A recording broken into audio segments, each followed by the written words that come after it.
Hey guys, welcome to Faith on Fleek. It's Cadence Melville And Cooper McFessel. and we're your hosts. And today we have a special guest. Yes, we're so excited. My husband, Jared, is going to be here today. Hello, everybody. We're so excited about this. Yeah, and today our topic is godly relationships and dating. So basically, we're going to ask Cooper and Jared about their marriage and just about things that they went through and how God is the center of their relationship.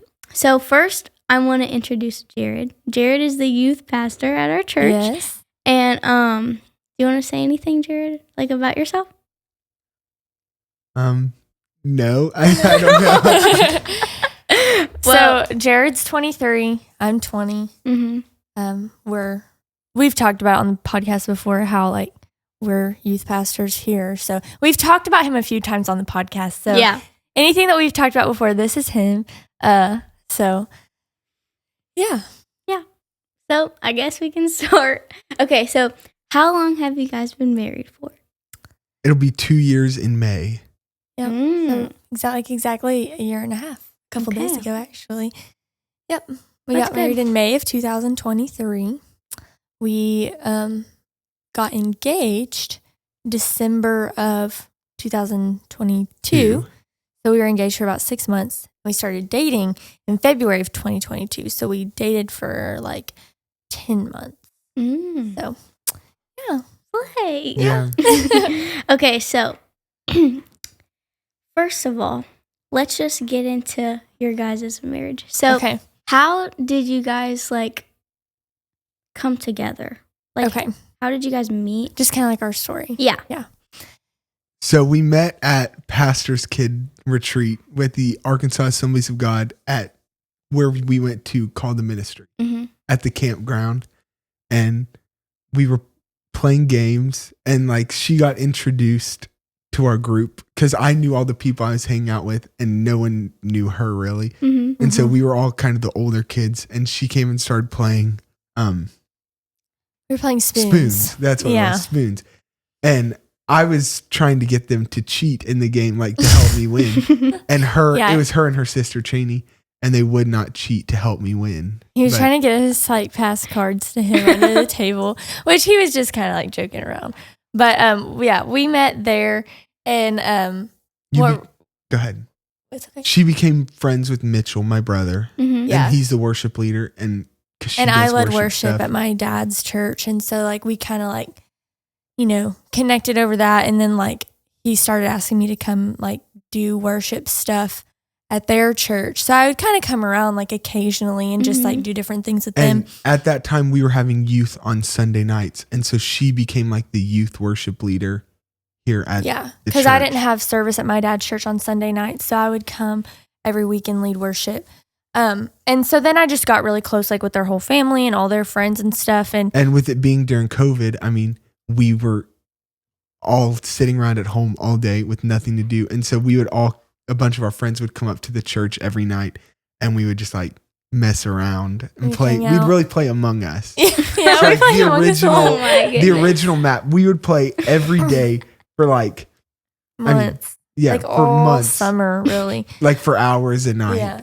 So I got really close with them, but I was still mostly friends with Mitchell for a long time. I didn't really talk to Jared very much.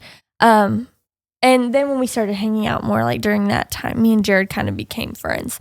And we were friends for a long time. Like we met in 2019 and then didn't start dating until 2022. So like we had a long time of really like getting to know each other very well before we actually like got into a relationship, which is something that I always prayed for. And like I always thought, you know, like, Lord, whoever you have for me to be with, like I'm happy with that. If that's like I meet someone I've never met before and then like we get together, or like, you know, because sometimes it's like it's not like you're always friends with whoever you end up with first. Yeah. But I was like, it would be my preference, like if I could be friends with someone first, because I feel like it's a good way to get to know them for who they really are. Like he wasn't trying to like put on a show for me or like make me think anything about him, because it wasn't like that at first. And so it was like I got to see like who he actually was. And I got to meet all his family and all his friends and like see how he interacted with them and like how they felt about him and all that, which is, I feel like tells a lot about somebody, like how their family interacts with them and how their friends talk about them and like how they have a reputation of him. And so like I got to know all of that before we actually started dating, which was cool. Yeah, that's good. Because we never really, so I'll finish the story. We never really, I guess we have like something that we would say like would kind of be our first date, but like there's nothing that was really like, hey, like, yeah, like I never do you asked want to you go out? Yeah. Like it was just never really like that because it kind of just like at one point slowly just kind of like fell into place. Like, and it was like, I don't know, like we just started hanging out like as friends a lot. And then it was just like, yeah, like it went from like we would all hang out as a group and then it was just kind of like, well, we're going to hang out after everyone leaves. Yeah. And then it was just like, here we are. Like, and we started watching a TV show together and that's really. Yeah. So like, I would go like hang out. Like after we'd all hang out. After like the group would leave, we'd be like, let's watch our show. Yeah. Like we'd sit in my truck and just watch a TV show. Yeah, it was kind of. But so then like eventually we were obviously like, okay, like we have feelings for each other, you know? So then we like, you know, after we had kind of like hung out for a little bit, then we were like officially, you know, started dating. So yeah, and then we dated for 10 months and then got engaged in December. He took me to New York to get engaged. It was so crazy. He flew me. Well, so I told her on like Wednesday, wasn't it? Yeah. I was like, we're going to get engaged on Friday. Yeah. So he told me when it was going to happen, but I didn't know how it was going to happen. And so I was trying to make her think like we were going to drive somewhere like to Dallas or somewhere close. Cause I gave her like this letter and I was like, not really letter, like a note. I was like, you have to wake up at, what time did I say? Like we're 3:30. leaving. We're leaving at 4:45. We're leaving. So she stayed at my parents' house. I was like, we're leaving my parents' house at 4:45 to go and we're going to engage. Cause I wanted her to know, like, get my nails done, like make sure my hair is all right. Like whatever she wants to do. Which I don't even think you said like, we're getting engaged. It's just like, we're leaving. And I knew it was about to happen cause we had kind of planned out like, it was my first year of college. And so we had kind of planned like, this is going to be the best time for us to get married. So like, we're going to get engaged about 6 months before that. So like I knew a time frame that it was going to happen and I had picked out the ring and everything. So like I knew. And you knew I'd talked to your dad already. Yeah. That was a whole experience. But we got up. So I told her, I was like, we're going to go. So we got up and we left. And so I had a plan with my mom and brother. And cause I didn't want to tell her we're going to the airport cause that like lessens the places we could be going. So we're passing like the road. We're about to be where you'd pull off at the airport. And they were watching me on Life 360, my mom. And she called me and she's like, hey, can you take me off speaker? And I was like, yeah. And she's like, you forgot something. You forgot your tickets. And so she was lying. She was just because I didn't want to have to go park and stuff. So they were going to come get my car at the airport. And so I tried my best to put on like an acting performance. And I was like, oh no. Like, she's like, well, where are you? I was like, well, I'm just going to pull off at this next exit. And she's like, well, what exit is? I was like, we're passing the airport. And it was pretty believable. And so he's like, I'm just going to pull off and stop at the airport so you can meet me and bring it to me. Yeah. And I'm like, I get off the phone and I'm like, oh, I'm so stupid. Like, how could I have forgotten this? And I pull up like to the front gate of the airport. And then they pull in right behind us. Yeah. Like they followed right behind the whole time. So we're flying somewhere. But so the gate people who run the flights, we went to check into our flight the day before with my parents. I did. And they told us this flight from Little Rock to New York City gets canceled almost every day. Like it gets delayed or canceled. And so that's one of the reasons I didn't tell her, because if the flight got canceled, I was just going to do it another day. Yeah. And so we went in and I didn't let her see where we were going. So we went and sat at Chick-fil-A until I like was looking at the app until they were like, okay, your flight is boarding. And I was like, okay, it's actually going. So then we walked down so she knew we were flying somewhere. And then we walked down and it was like New York City. And she was like, oh, are you serious? Because they had just opened the direct flight from Little Rock to that New used York. to not be able to just fly straight to New York. But yeah, so long story short, he proposed to me at the top of the Empire State Building. Ooh. And it was so much fun. It was so cool. Like, it was a dream. But we flew home that day. Like, we didn't stay there. And so we weren't going to stay there by ourselves. So we flew back that night. And we got home at like 11 p.m. And all our family and was all at our the families at the airport. And it was really fun. Yeah. Someone said to me the other day, they were like, that was like a bold move having all your families there. Because like what if she you said come no? home and she said no. And it's just like, If I had said no, that would have been really like cruddy of me because you already bought my ring and I knew it. yeah. That would be And an horrible. awkward flight home. I would have been like, you head on home. I'm going to catch a later flight. Yeah. Or I'd have been like, you stay here. I'm going home. Leave you in New York City. Yeah. Oh my goodness. But it was really cool. You can go That's stay really with sweet. the pigeon lady. Like From Home Alone. Just watch that movie. But I like that story. Yeah. It was So- cool. I have some things I want to say from the Bible. So this is like 4 rules for relationships from the Bible. So it says Ephesians 4 verses 2 through 3. Be completely humble and gentle. Be patient, bearing with one another in love. Make every effort to keep the unity of the Spirit through the bond of peace. It says 1 Corinthians 13 verses 4 through 8. Love is patient, love is kind. It does not envy, it does not boast, it is not proud. Romans 12:10 says, be devoted to one another in love, honor one another above yourselves. And Romans 13:8 says, owe no one anything except love each other, for the one who loves another has fulfilled the law. So I feel like those kind of tie in to this topic. And other things the Bible says about love also. It says Matthew 5:8, have eyes for only each other. James 2 verses 13 through 18, forgive even when it's hard. 1 Corinthians 13:8 says, love never fails. If it fails, it was never love. So I like those verses. Yeah, those are good. They give you a lot of information. And so I have another question for you guys. Okay. So how would you say God is the center of your relationship? So I would say that was something that we had to like decide even like before we started dating, like even when we were first together. That's a choice that I think that you make then. And, you know, a lot of people, it's like if they don't choose that, then you know, later God redeems you and changes you and that becomes true for you.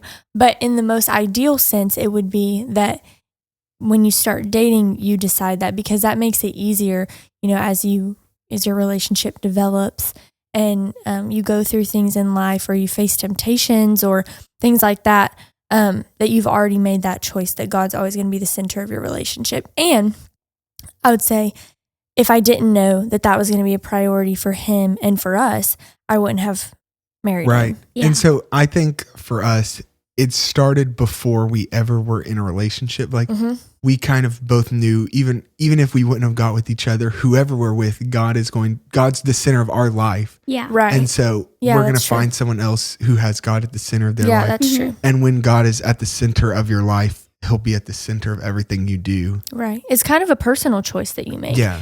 And if you make that choice personally, it's just going to naturally happen for the relationship. That's good. You kind of have to make that choice for yourself and decide that he's going to be the center of your life. Because But there were things that she pushed me in and I pushed her in. And we made like obviously choices with like purity. You know, we made the choice like I decided long before I ever met Jared, and even while I was with him, like I'm saving myself for marriage. He made that choice as well. And that's probably the hardest way for people to resist temptation, I feel. A lot of people struggle with that. And that is one of the, I think that's one of the most dangerous ways that God cannot become the center of your relationship is if you don't take that seriously. Because when you choose to make choices that are outside of God's will with your body, it can just put a very big distance between you and the Lord and your ability to like connect with him and see clearly. Yeah. And then make other choices that glorify him if that is not in check. So that was like one main thing. And now, I mean, obviously, with God at the center of our marriage, it's like we're not going to, I mean, it's a given, but it's like we are only for each other, Mhm. you know? So it's like we don't look at other people that way or think of, you know, things in that way with other people. And that's a thing that God designed for marriage, you know? Anything physical intimacy is for marriage, and it's Right. good in marriage. So you save it for marriage and then you keep it in your marriage. Yeah. You know, and so that's definitely a way. But also we made it a priority to always like make every decision that we make based on the word of God and talk to each other first. Like if we're making a big decision about life or about our ministry or the church, it's like, I'm not just going to do it based on what I feel or what I Mhm. want. It's going to be based on what I feel the Spirit leading me to do and what the Word of God says. And I'm always going, like, we try to keep each other involved in that, because then all of our decisions personally and our decisions together are focused on God and unify us in that, if that makes sense. Yeah. Mhm. I'm trying to think. We obviously, like, we pray and read our Bible every morning. We pray together. Like, Well, so we like do our own, and Yeah. then we end together. Mhm. yeah. So like, I'll get up and go in the living room and read my Bible and pray and have my own personal time with the Lord. And then I'll like go back in the room with him and we'll pray together. But I saw a statistic one time and I can't remember what it was. It was something along the lines of like, I mean, it was a crazy number. Like 90% of couples who actually spend time praying together stay together. Have you not heard the No, cliche, not- I a mean, family I- that prays together stays Yes, together? I've heard the cliche, but like the literal statistics prove that that is true. Yeah. Mhm. And so I think the way that you said it, Jared, is like the best way you could possibly put it. Is like you make that choice personally. Yeah. I have to choose to still be a Christian and to put God at the center of my life, or else I can't put it at the center of our Right. marriage. And if Mhm. he is the center of my life, he will be the center of my marriage Yeah. And everything you do. and everything I do. So that's prioritizing him and what he calls me to do over anything that I want, choosing to keep my heart and my mind pure, not filling my mind. And I'll say this, not filling my mind with things that could, I don't know a better word, poison the feelings I have towards Jared. Like, there's a lot of people who will, like, I don't know, just kind of fill their minds with like negative things. I see so much negative things online about marriage, and like people Yeah. complaining about their husbands, and people talking about like, he never does this, or he makes me mad like this, or people get together and gossip about their husbands and talk like about all the things that bothers them. And it's like a lot of negativity that can then start to like get in your mind Mhm. and like affect the way that you feel. Like, even if Jared doesn't do these things that I see people on TikTok talking about, it's like if I'm sitting there looking through stuff like that all the time, I might start to have like, oh, does Jared like Right. do that? Yeah. Does he get on my nerves like that? You know, or like people watch movies that have like very intimate things in them, or scenes that are very inappropriate. And I just think it's like, I don't want to do anything to put anything inside of the spiritual or physical or anything like intimacy that we're supposed to only have with each other. So like Mhm. what I put in my mind, in my heart, has to stay pure Right. for Yeah. myself and for us, Right. if that makes sense. Yeah. So yeah. That's really good. Yeah. Good job, guys. You guys are doing good. Thank you.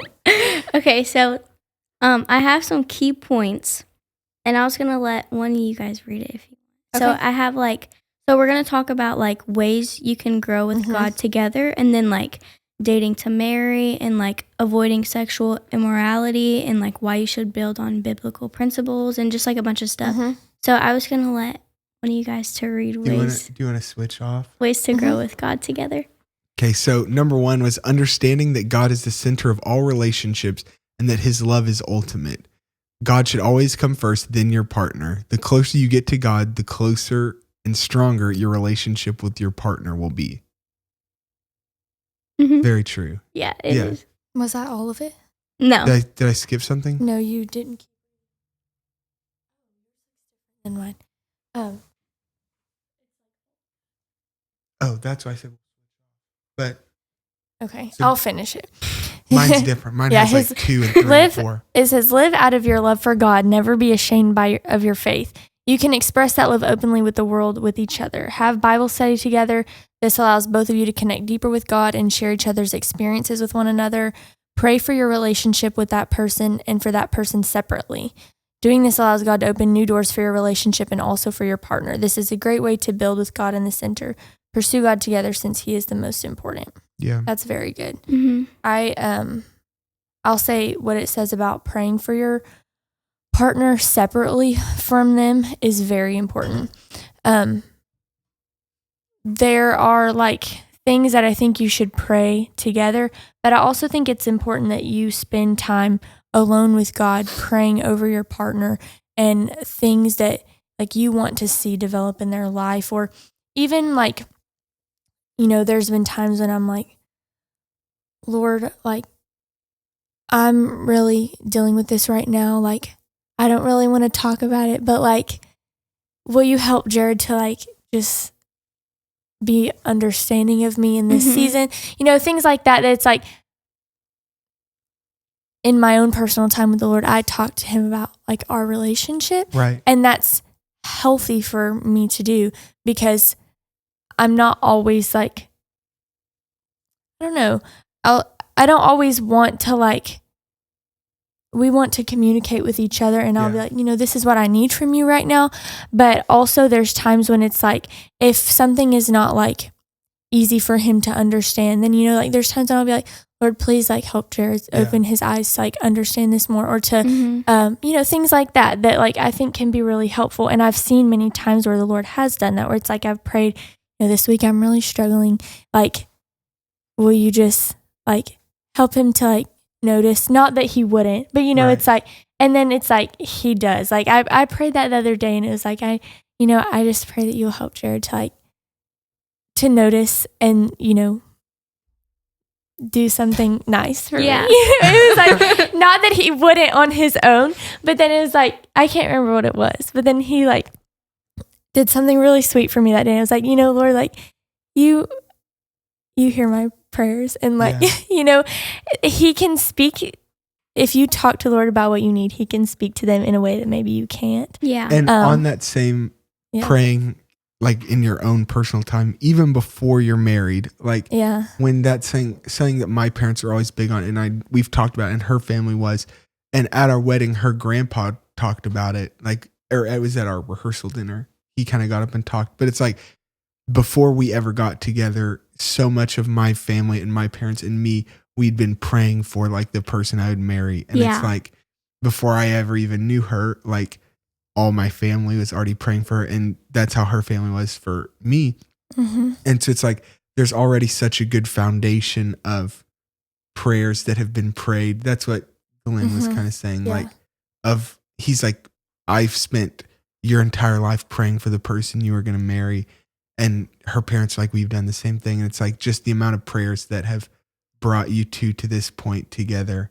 And it's like, even before you're married, if you're praying for the person you're going to be with, it'll be a lot easier after you're married to keep praying for them. Because if when you get married, you decide, all right, every morning when I wake up, I'm going to spend this amount of time, you're probably not going to. You got to start the habits before. And I'll add to that, like anything that we're talking about now, like that we do in our marriage, really most of it is applicable even before you're married. Like what you're saying, like praying for each other, like that should not be something that you start doing once you get married. Talking about like spiritual things should not start once you get married.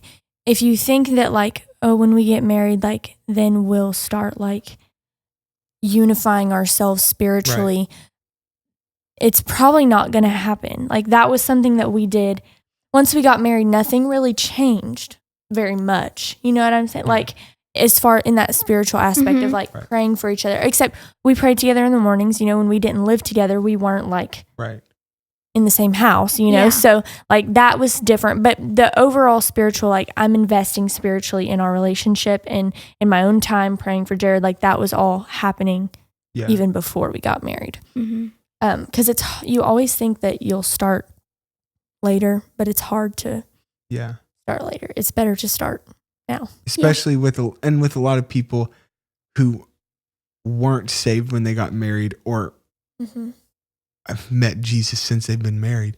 It's like they're having to start that process after 10 years of being married to each other. And I know that would be habits. hard. Yeah. It's hard once you get used to doing things a certain way to start and try to change it. But I also like what it said about the closer you get to God, the closer and stronger your relationship with your partner will be. Like I've heard it explained so many times as like a triangle where you two are at the bottom and God's at the top. And it's like the closer you get to God. Yeah. I've heard that. Yeah. Yeah. The closer you get to God, the closer you literally get to each other. And I think that's so accurate because it's like kind of what I was saying a minute ago is like, you know, there's times when I feel like the Lord like speaks to Jared or just by the Spirit, maybe not even like you directly like hear, oh, Cooper needs this today, but it's like in your spirit, you can like, he leads you in ways to be what I need or leads me in ways to be what Jared needs. And it can only be that way if we're close to him. Right. And so it's like, if I'm not close to God, then I'm not hearing from the Lord how to be the wife that Jared needs. And then that puts distance between us because then we're not like connecting or giving to each other in the way that we should.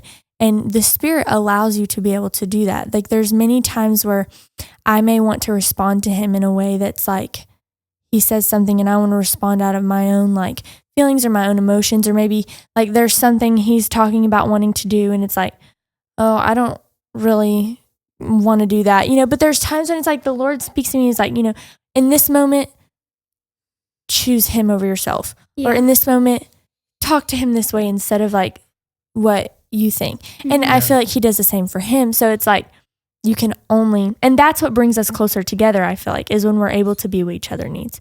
And so I feel like you can only be that when you're able to be led by the Spirit, or else you're always going to just act out of your own emotions and your own thoughts and your own feelings. And your own emotions are always going to be biased towards yourself. So, and then when she acts out of her own emotions, it causes, it leads to me acting out of my own emotions. And then we're both acting out of our own emotions. And you know how that goes. So it's like, it definitely is always better when you're closer to God. And even when you're dating. And I think that the thing is, if you try to put all these things into place when you're dating, you're going to realize, is this person going there with me or not? Like if you start doing all these things and you're like all in and they're not, that should show you, okay, well, when we get married, they're not just going to flip a switch. So maybe we shouldn't get married, you know? So that is, I think, always try to start operating in that way before so that you can know if they're even the kind of person that you should marry. Yeah. That's really not to say that people don't mature and grow. We both have since we've been married. But I'll say it like this. I've always said, if you should know if you should marry someone, if you'd be okay if they never changed a thing. Yeah. So it's like, I'm so thankful that Jared has grown in many ways and, you know, become a better husband every day, and that I have become a better wife just from the experience. But I married someone that I would be content with if he never changed anything. And like, that's the purpose of dating. Yeah. Like, in that time of us dating, it's really just like, I don't want to say testing, but it's like, I'm with you. Do I want to be with you for the rest of my life? And it's like, in dating, if you're having to like wake up every day and be like, no, I'm going to choose to be with them today. Like, no, that's what dating is for. Like, in marriage, once you're together, it's like Cooper wakes up and says, Jared made me mad yesterday, but I'm going to choose to be with him because I made this commitment. But in dating, if there's constant conflict, that's a sign to say like, hey, this shouldn't keep going. Like, we should go our separate ways. But once you're in that marriage, it's like, whatever happens, we're going to figure it out. Yeah. But a lot of times, especially in our lives, we're youth pastors. And so we deal with teenagers a lot. And so the emotional, I don't know how, the emotional state, and they're all listening to this. So hello. But a lot of times, and we got started dating when we were teenagers. And so like our emotional state as when you're younger is not always the best. And it's like a lot of times they think, I love you, so I've got to put up with anything. Yeah, with anything and you do. That's not how it is until you're actually married. Now, that's not to say we had conflict when we were dating, just like we do when we're married, that we worked through. But here's what it is. There can be conflict in things that are not priorities. But if you're dating someone and you find conflict in priorities, then that's the sign to you, I don't have to deal with this. Right. Like, I don't have to choose them anyway. Right. I'm going to go find someone that my priorities align with. And here's the things that you can't disagree on. You can't disagree on like core biblical principles. You can't disagree on if you're going to tithe or not. You can't disagree on how you're going to raise your kids. Yeah, how you're going to raise your kids. You can't disagree on like what kind of church you want to be in. Like things like that. You have to be, there can be no conflict between that. Yeah. So that's a rabbit trail. Yeah. I'm not sure where you're wanting to go with that, but that's really helpful. So like whenever you, Jared, were talking about like dating and like how the teenagers date and stuff, that kind of like so now we're on the next point, like dating to marry. So like I want to talk about that. Okay. So like the main goal of dating is to find a forever partner, like just like they were saying. And this means like finding someone who you could picture spending the rest of your life with. For example, Cooper and Jared.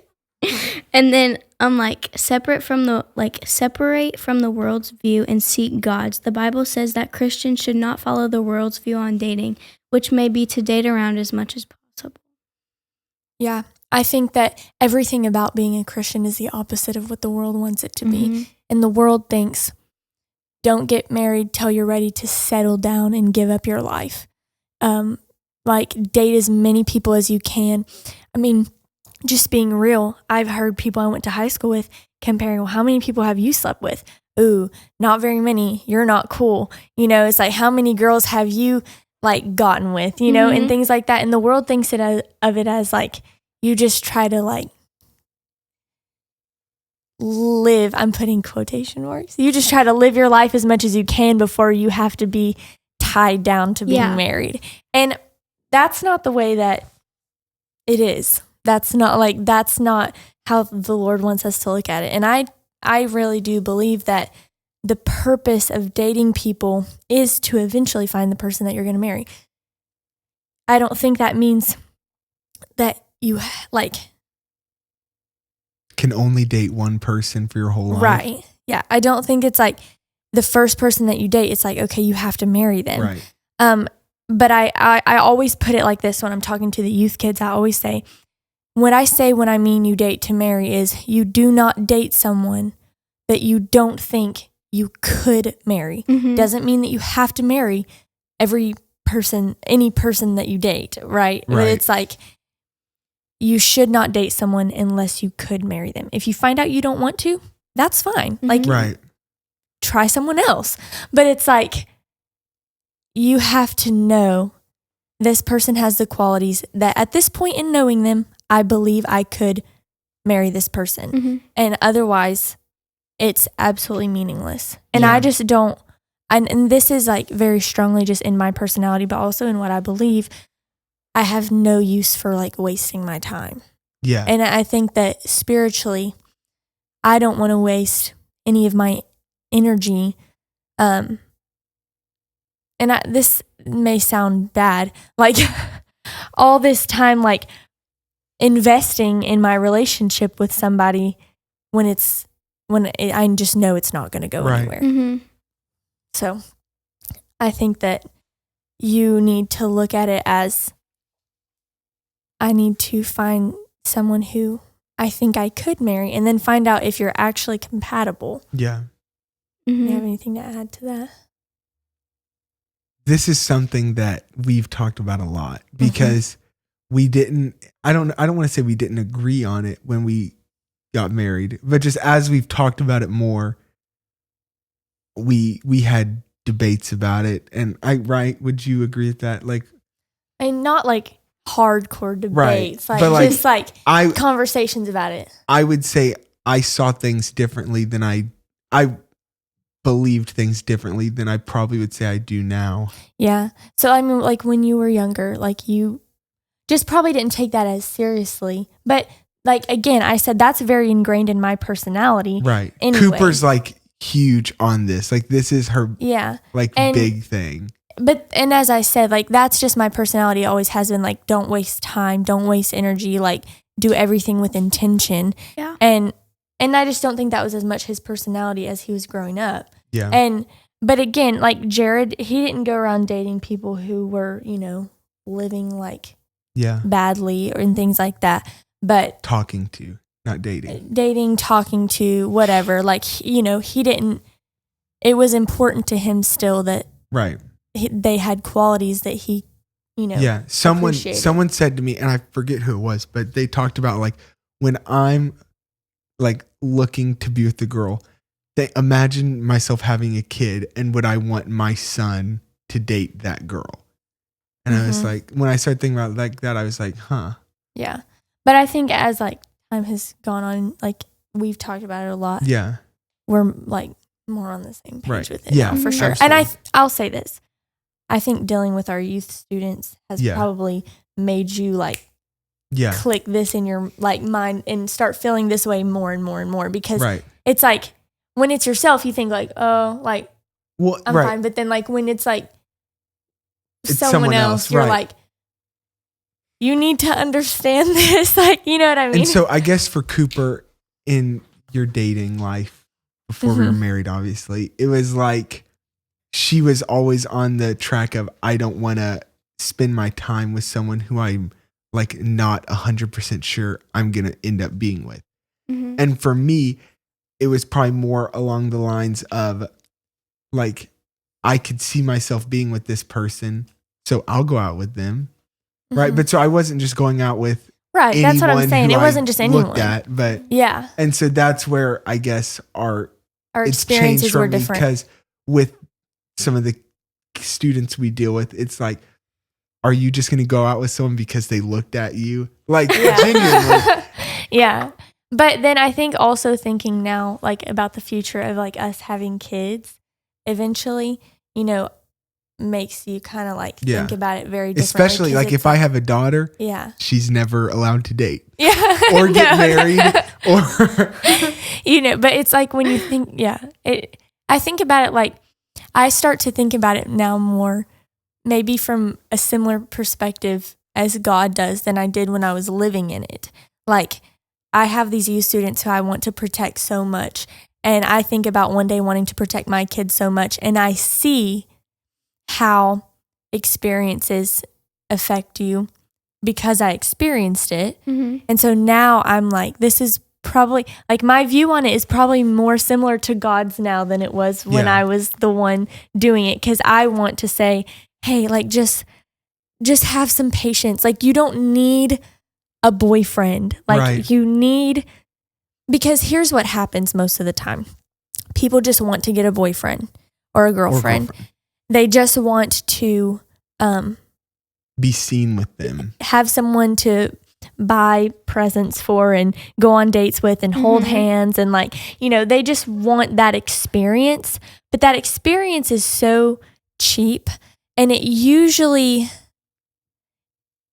if that's the only reason you're in a relationship is because you want to be in a relationship, it usually ends up really hurting you. Because when you just get in a relationship with somebody just cause, and you don't actually take the time to think about who they are, like you're going to get hurt because they're probably not going to care about you the way they should. They're not going to love you with the love of God. And so then you go through all these people and you date and date and date and date and date, and you get your heart broken over and over and over and over again. And you give your heart to other people. You give your heart away. And what happens is your standards slowly get lower and lower and lower because you start to think, they didn't like me. They didn't like me. They didn't like me. And you end I'm up just, less. I'm less. I'm Right. less. I'm and less. you start chasing. And then it's they like- didn't want me, so I'm going to go to this person who will want me, even though they might want me for the wrong reason. Yeah. And so then it just becomes like a desperation rather than a true like. I want to build a life together with Yeah. this person. And you lose so much like of yourself in just dating people, even if it's just for fun, because I've heard it so many times. Oh, we're just having fun.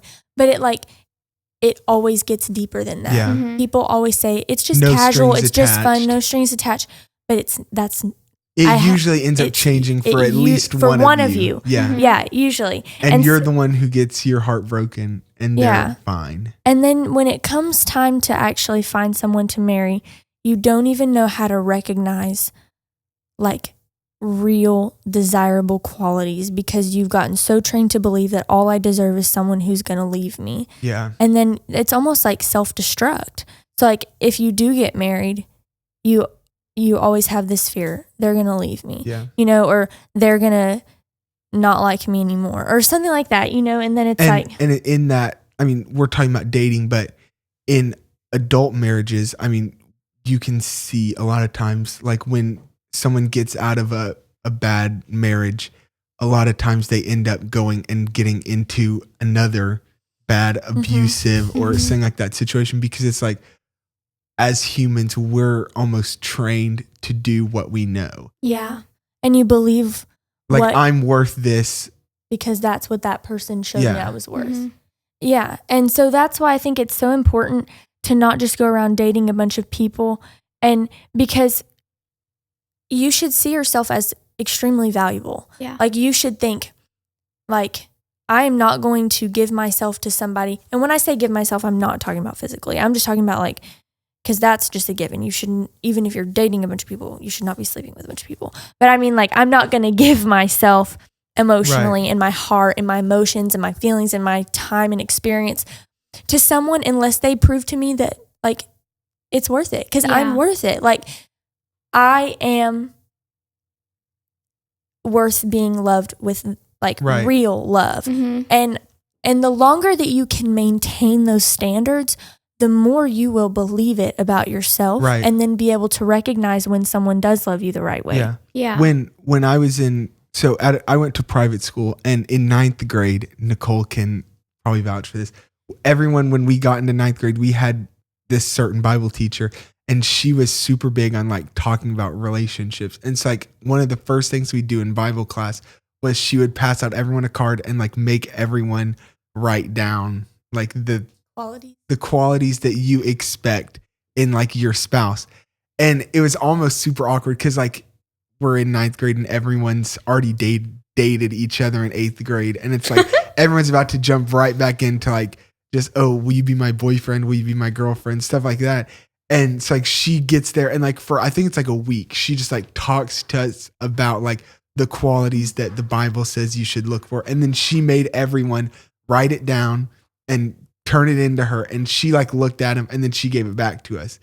And like a lot of people took it as a time just like write down stupid things. Like they have to be blonde. They have to be this. But it was something that like genuinely, because I'd heard my parents talk about it, but like that was the first time I ever spent like a long time like writing down what I think. I mean, I was a 9th grader, so what I thought that I wanted, but a lot of the things I wrote then were true when we got together. I mean, there were things that I wanted. That's, I would say, I think you need to, while you were saying that, it just made me think like if dating to marry is what you're trying to do, I think that you need to decide like, what do I want to marry? And you're not looking as in like, I'm going to find all these people to think like, you look for someone who matches what is important to you. Right. Mhm. Not just, do I like this? Not really. Do I like this? Maybe. It's like, I think if you could say, these are the things that are non-negotiable to me. And I'm not saying like, oh, I'm going to marry someone with brown hair. So if someone with blonde hair meets every non-negotiable quality, I'm going to ignore them. Like it's not superficial things, but it's like, I I always knew I was called into ministry. So I knew I will not marry someone who is not called into ministry, because that is what God called me to do. It doesn't matter if I really like someone who's not. It does that can't happen. And, so it's like I decided I will marry someone who's called into the ministry. And then Jared met that. So I didn't have to go looking for like, do I like this? Do I like this? Is like, I know what I'm looking for. And then I found it. And a lot of times, especially, and we keep going back to dealing with teenagers, it's like they set that, like they say, this is non-negotiable, this is non-negotiable. And then it's like they start texting this boy from school or girl from school. And then it's like, well, but she's this and she's that, even though she's not on my she doesn't have my the things I will not go for.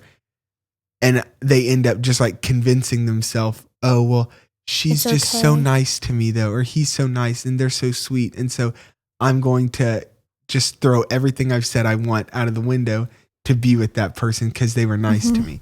And for Cooper, so she has sisters, younger sisters. And so she's really with the youth students. So I'll step back and say this. The girls in our youth versus the boys in our youth. The girls are very talkative to Cooper and like want to ask her opinions on this and like get her advice on things. Coming from me, who was a teenage boy, I really didn't want to hear advice from anyone. I was going to do what I wanted to do and like live with the consequences. Yeah. And so they're not really coming to me like, hey, I think I like this girl. What do you think I should do about it? But so it's funny seeing Cooper, how she talks to the girls in youth versus how she talks to her sisters. Because it's like she says the same things, but it's like with her sisters, it's like, you're my little sister. I can say it to you a lot more direct. Yeah, more direct. And it's like sometimes I see her talking to her sister and I'm like, that's how you just need to go in there and like yell at all these girls in youth. But it is like what I was saying a second ago about how I feel like my perspective is more like similar to God, and I'm not comparing myself to God, but I do, like, you know what I mean. Yeah. It's like he looks at us like his children, and he knows, like, he would say to you, there are like people who are going to be nice to you and also be Christians. Right, that's like the thing.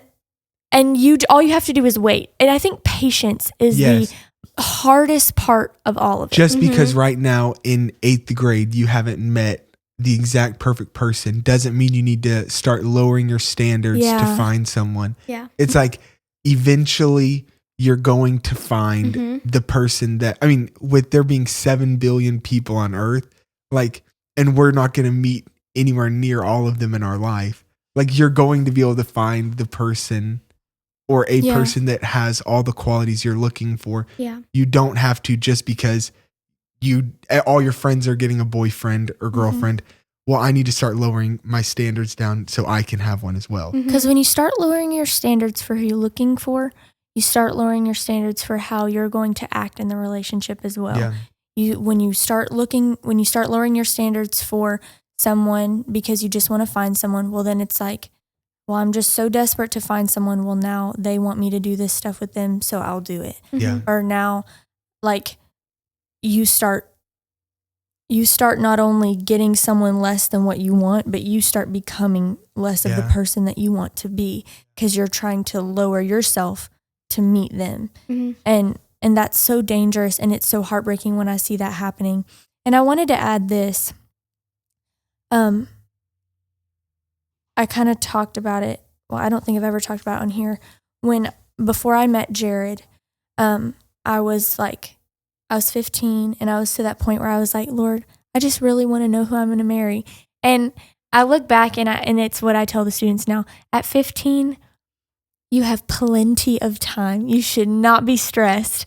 Right. But that's how I felt, because I remember feeling like, I just want to know who I'm going to marry, because I was always that way. I was like, I don't want to be in this little teenage phase anymore. I want to be married. I want to be grown. Like, I want to live my life. Right. And so at 15, I was praying. I was driving. No, so I guess I was 16 because I was driving in my car.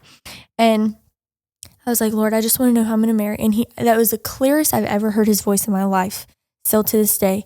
And he said, you're going to know who you're supposed to marry. They're going to come into your life once you are not looking for it anymore. Mm-hmm. And I was like, well, how am I supposed to do that? Like, how am I supposed to just stop thinking about it? And he was like, when I become more important to you than finding someone, then you will be ready for it. Mm-hmm. Yeah. Because what happened was my relationship with God was all about trying to find someone. Right. Because all I did was pray about finding someone. Yeah. All I did was talk to him about this boy, or I like him, or am I going to be with him? And it was like I had no relationship with him outside of a relationship with somebody else. And he was like, our relationship has to be first. Mm-hmm. And you have to want me most, and then it will happen. And that's exactly what happened. Yeah. Because I got to the point right before me and Jared actually started dating, where I said, God, like, I am done. Like, I am absolutely done trying to figure this out. Like, I'm absolutely done trying to make something work. Mm-hmm. Like I'm done. And then it was like, bam. And it got to the point where I wasn't even thinking about it anymore. And that's exactly what he told me was going to happen, that I thought was impossible, but it did. And it was patience. It's like that is so hard for people to do, is to be patient, because you want to know now, you want to see the future before it happens. But it's like, for most people listening to this, especially who are young, like, you've got time. Mm-hmm. Yeah. And you cannot get so focused on what life looks like right now that you forget what you actually want most in the future. Yeah. That's good. That's really good. Yeah. And another thing I want to add is, like, you need to have a relationship with God first and get right with God before you try to pursue a relationship. Yeah, exactly. Because, like, how can you keep a relationship with this guy or this girl if you can't keep a relationship with God? Exactly. Yeah, that's exactly true. Mm-hmm. So now we're on the next point. It's avoiding sexual immorality. So, I'll read this. This means abstaining from any sexual activity outside of a biblically defined marriage. 1 Thessalonians 4:3, for this is the will of God, your sanctification, that you abstain from sexual immorality. So we were talking about this the other day, and For going higher class. Right? Yeah. A lot of people want to talk about virginity and make that like the standard. Yeah. And I think it's more than that even. And we were saying, like, what would you call that? And I would say, like, purity, period. Like, virginity is such a narrowly, like, defined thing that it's so easy to say, well, we'll do all this and this and this, but I'm still a virgin, you know? Right. But it's like, it's more than that to say that you've actually kept yourself totally pure. Mm-hmm. And because, like we said earlier, when you start in, like, getting physical with somebody, even not just in having sex, it's affecting you spiritually, it's affecting you in your mind, and once you start dipping your toe in the water, it's a lot easier than to just go all the way. And especially when so often all that gets talked is, and I will just say what you said again, like, going to a Christian school, it was always taught, hey, be pure, be a virgin. Like, purity does not equal virginity, right? And so, like, a lot of times it gets so easy when that's like, okay, here's the line I will not cross, I will not do this, but I'll do everything all the way up to that line. And that's thing that's hard, because once you start, like you were going into, once you start a little bit, it can take you way further, way faster than you ever thought. And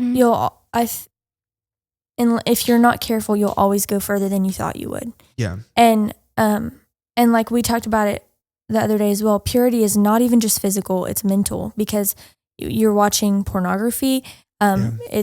You're literally experiencing in your mind all the same things that you would experience in your mind if you were, like, physically engaging in that. Like you're literally like thinking about it the same way, and you're seeing those things happen that you're not meant to see.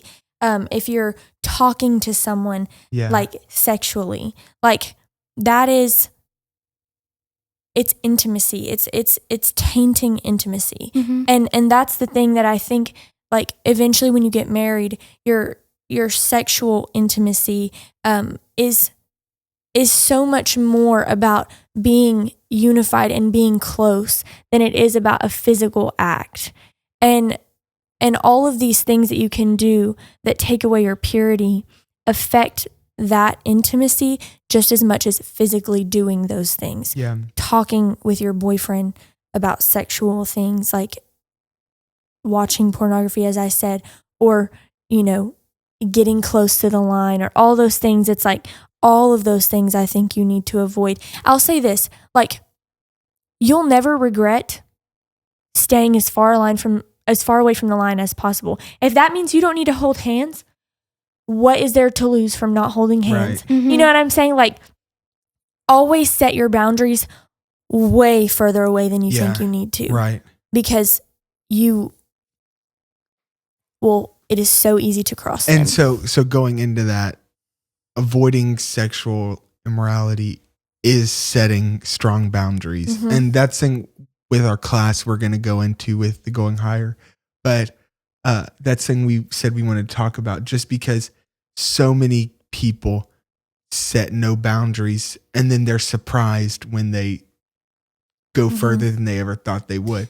Yeah. And it's like, just having been in high school, like all of my friends, like they'd Snapchat me like laying in bed with their boyfriend or girlfriend. And it's just like, that was thing my parents always said. They're like, if you have a girl, I almost said boy or girl. They said to me, if you have a girl over to the house, like you're not going into your room and closing the door and like laying around in the bed or something. Because even if you mean it to start off as just like, oh, we're just going to go like, I hear we're going to go cuddle, right? We're going to go cuddle. It always, when you're in that setting, it's easier for things to progress. Don't allow yourself to be in the situation to like mess up with your boundaries. It's like if you, and I'll say this, don't get mad at your parents for having rules. So many people get mad at their parents and say, my parents are so strict. Your parents want you to be pure and love you. And if they're setting those kinds of boundaries for you, good. Right. Because you need help. Right. And like, so if you're, I want to say this carefully, if my goal is to, so when me and Cooper were dating, like even as we were dating, I was still living at home. She was still living at home when we first started dating before she went to college. And like we still abided by our parents' rules they set for us when we were 14 and 15 years old. Yeah. And it was like, if we're trying, my thought was always like, if we're trying to go do something, like we're driving around in the car all the time, we could just pull off on the side of the road. But it's like having those boundaries still set avoided a lot of things that could just like, I don't want to say unintentionally, but because you make the choice, but it's still like, it feels that way. Like, there's scenarios where things like that can happen a lot easier. Yeah. Like just driving to go get dinner, like that, I'm not just being tempted to do something wrong, but when you're laying in bed in the dark at night, things happen a lot easier.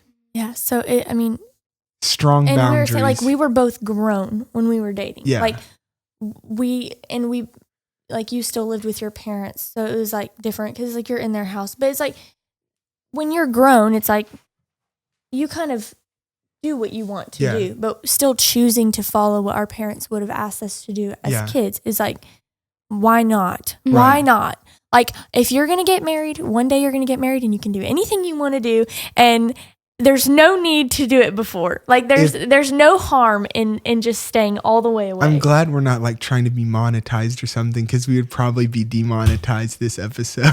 Really? I don't know what the guidelines are on that. There's no guidelines.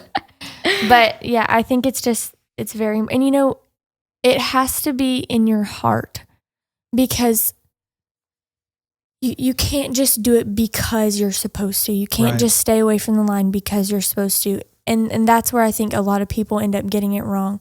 It has to be your true desire to please the Lord. And if it's not, you can find every excuse of why it's okay. You can convince yourself it's not that big of a deal, Right. unless you truly have the relationship with the Lord where you know between you and him, not between you and your mom and dad who would kill you if they found out you were doing something, not between your pastor, Right. between you and the Lord, you knowing, I want the Lord to be pleased with me. Like you feeling that personal conviction. It has to get there. And that's where it goes back to, he has to be the center of your life. And back to when you're choosing who you want to be with, you don't want to be with someone who is going to try to pull you in like closer to that line.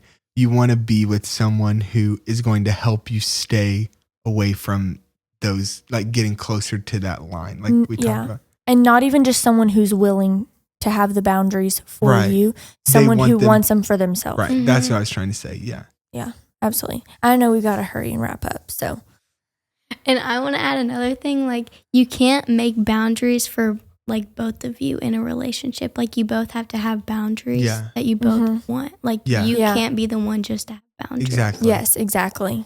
That's exactly right. Right. Yeah. Now we're on the next one. It's why you should build on biblical principles. Yeah. So, I mean, I think that the story that Jesus gives us about the wise man and the foolish man, are you guys familiar with that? Mm-hmm. The wise man built his house. Cadence, you know that? He built his house on the rock. And then when the storm came, his house stayed okay.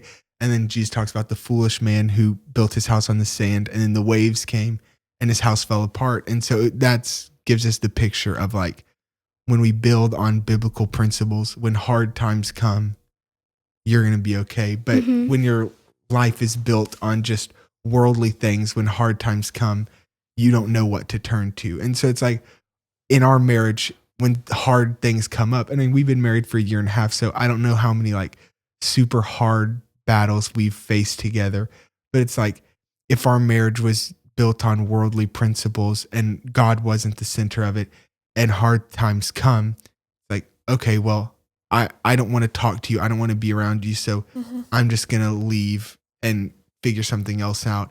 But when you're built on the Lord, you're able to know my hope's not in her doing something or me doing something. My hope is in the Lord. Yeah. And because my hope's in the Lord, no matter what we face, we're able to face it together. Yeah. My parents always explain it like this, and I love it.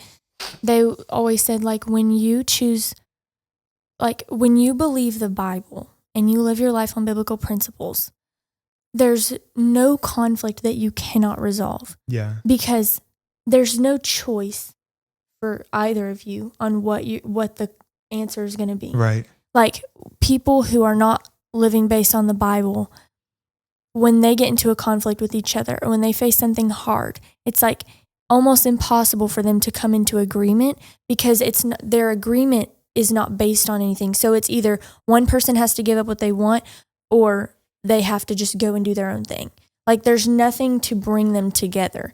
But when you're living based on the Bible, it's like if we're in some kind of conflict, like it doesn't matter how I feel. It doesn't matter how you feel. At the end of the day, we will choose what the Bible says. Right. So if I don't want to forgive you, it doesn't matter. It doesn't matter if I don't want to forgive you. Yeah. I will because I promised and I vowed to you that I would live and love you as the Bible tells me to. Right. So it's like at the end of the day, no conflict, no hardship.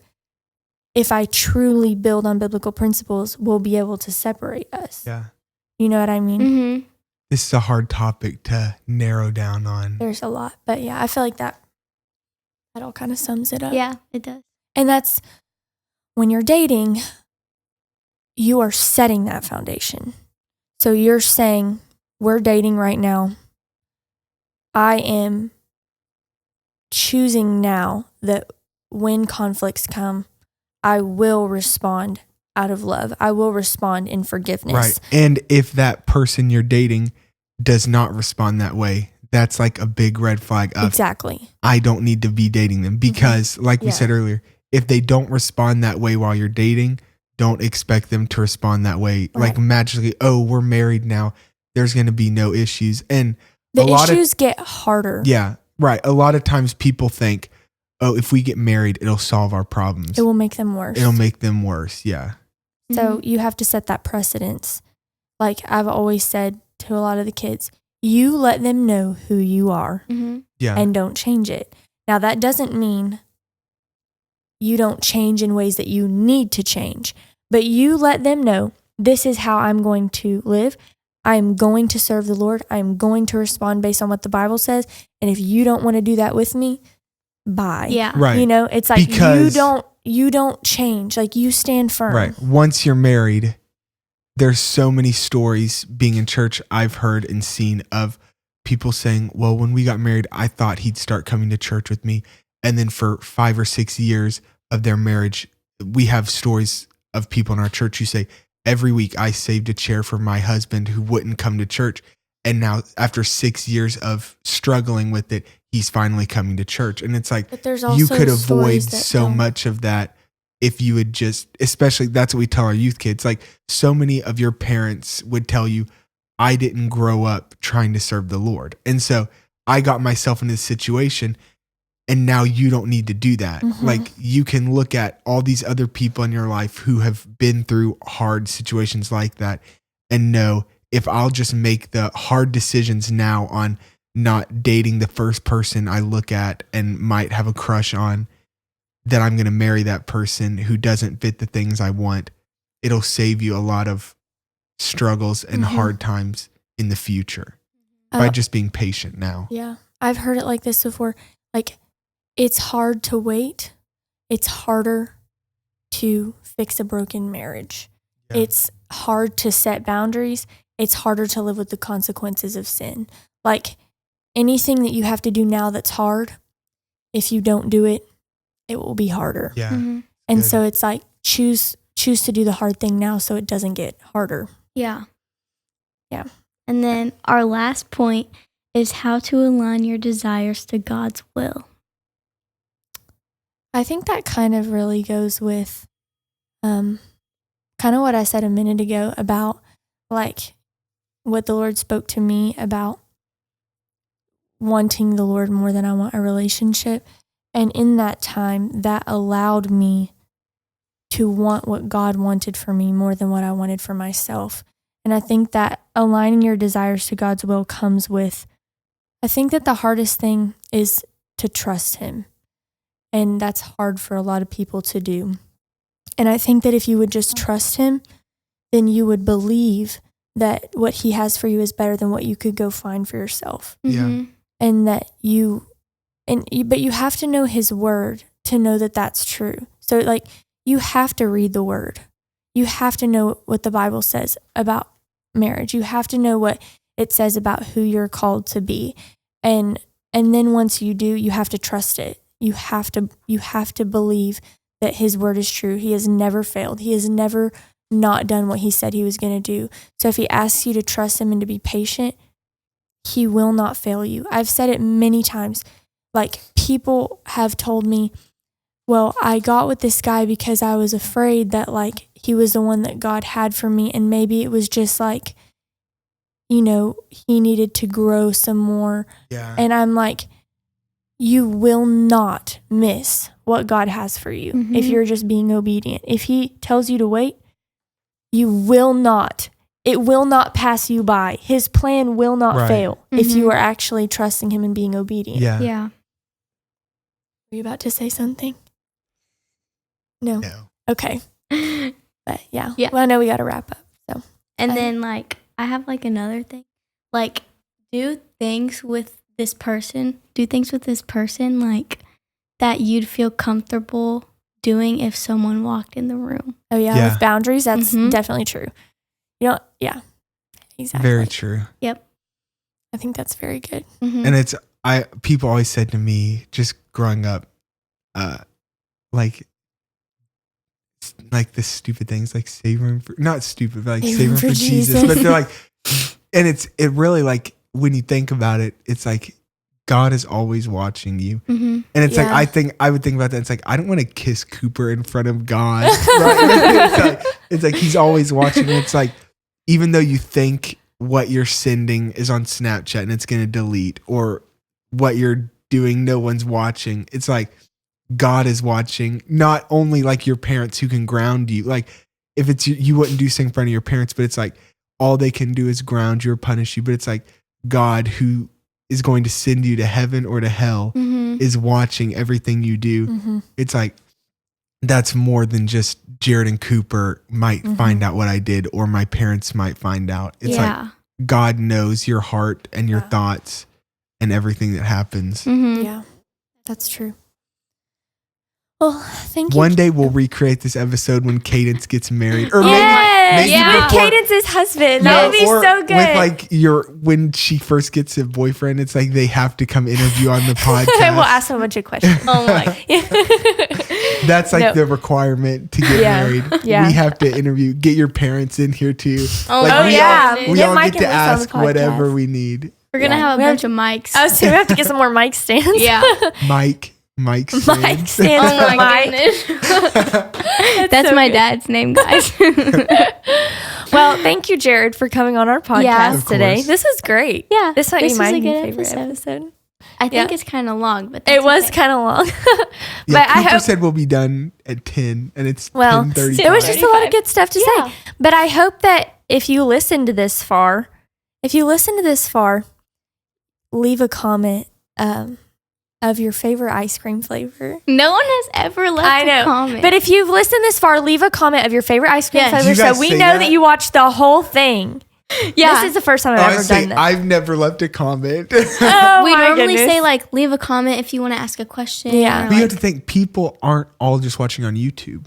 Can you You leave can a comment on, like like, Spotify? Apple yeah, or you can comment Spotify, on yeah. Spotify, yeah. Never mind. Yeah, so leave a comment. But yeah, again, ask us questions. We will do a Q&A. So Eventually, yeah, when we get even if we have to make up our own questions.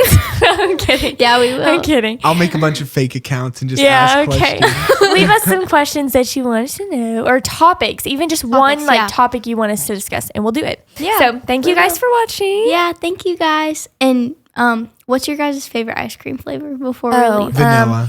Mine I'm is plain. this like bluebell flavor that they have. It's called Cookie Two Step, and it's Ooh. Oreos and cookie dough. I like thought it that. was Arkansas mud. I do like what Arkansas is it? mud from Little Rock mud, is that what it is? Kilwins. It depends on where you get it from. Arkansas mud from Kilwins. I really do like that a lot. But anyway, what's yours? I like cotton candy. Oh, cotton candy Really? is good. Yeah. Do you like the Superman flavors? Have you had that? Yes, it's okay. I mean, it's like a bunch of flavors Yeah. together. Yeah. So I don't really know, but Yeah. yeah. Leave your ice cream flavor down below. Yeah. Okay. We'll talk to you later. Yep. Bye. Bye. Bye.